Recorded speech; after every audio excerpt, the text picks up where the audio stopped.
Mayor Hubble is in Trouble, Chapter 8, The Great Debate.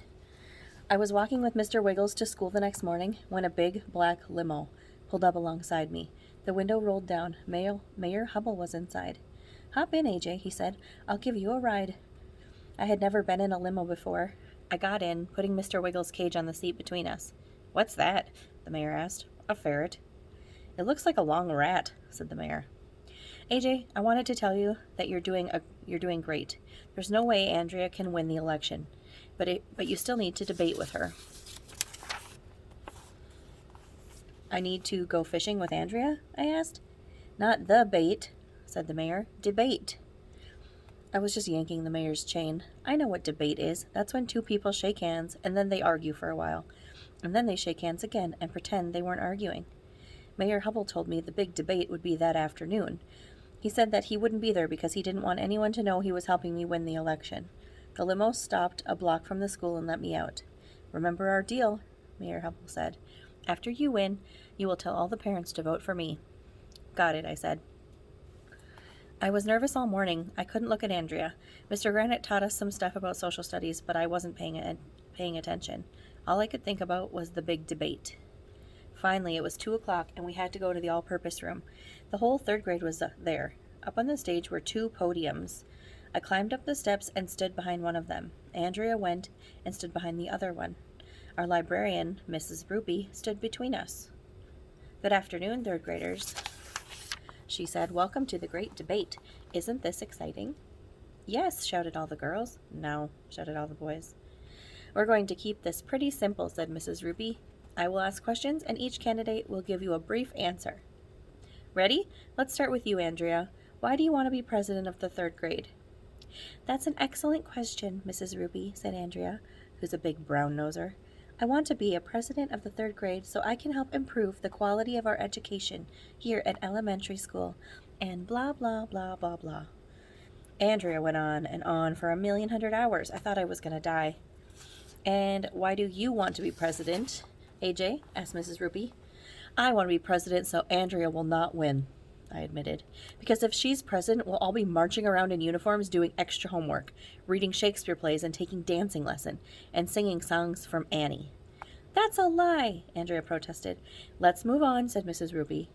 "What do you think should be served for lunch at our cafetorium, Andrea?" "I believe the students should have a healthy, nutritious meal every day," Andrea said, "and I will fight so that each and every one of us gets a balanced diet." "That's right," shouted Emily. "I think we should be able to eat as much junk food as we want," I said. "So, Andrea," said Mrs. Ruby, "would you ban junk food from the cafetorium?" "Yes," Andrea replied. "How will we grow up to be big and strong if we stuff ourselves with all that poison?" "There you go again," I said. "You want to take away our freedom, the freedom to poison ourselves. That's in the Bill of Rights, you know." "It is not," Andrea shouted. "I memorized the Bill of Rights, and that's not one of them."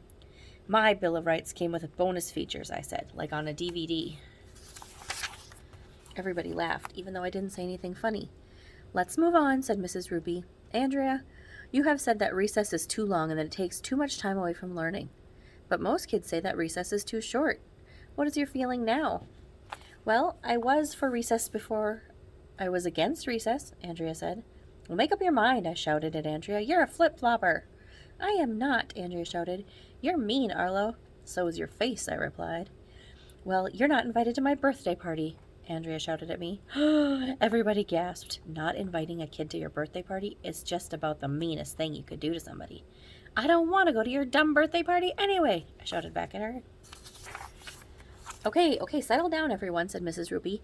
"Describe for me the perfect class field trip." "You first, AJ." "We would go see the new Batman movie before it comes out," I said. "Free popcorn for everybody. That would be cool." "Andrea?" "We would fly to Paris and visit the Louvre Museum," said Andrea. "We would see the Mona Lisa and all the wonderful works of art there." We went back and forth like that for a while.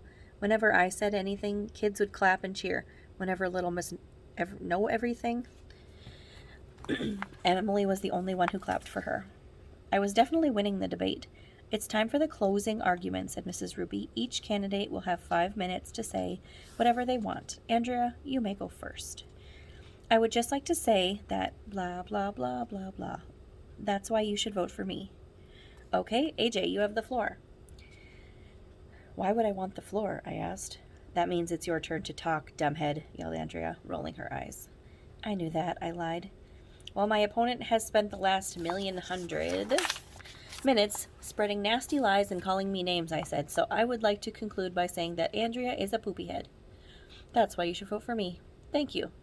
All the kids went crazy. All you have to do is say the word poopy head and kids go crazy. Nobody knows why. The great debate was over and I had totally mopped the floor with Andrea. But not really. You should mop the floor with a mop. Mopping the floor with a person is weird.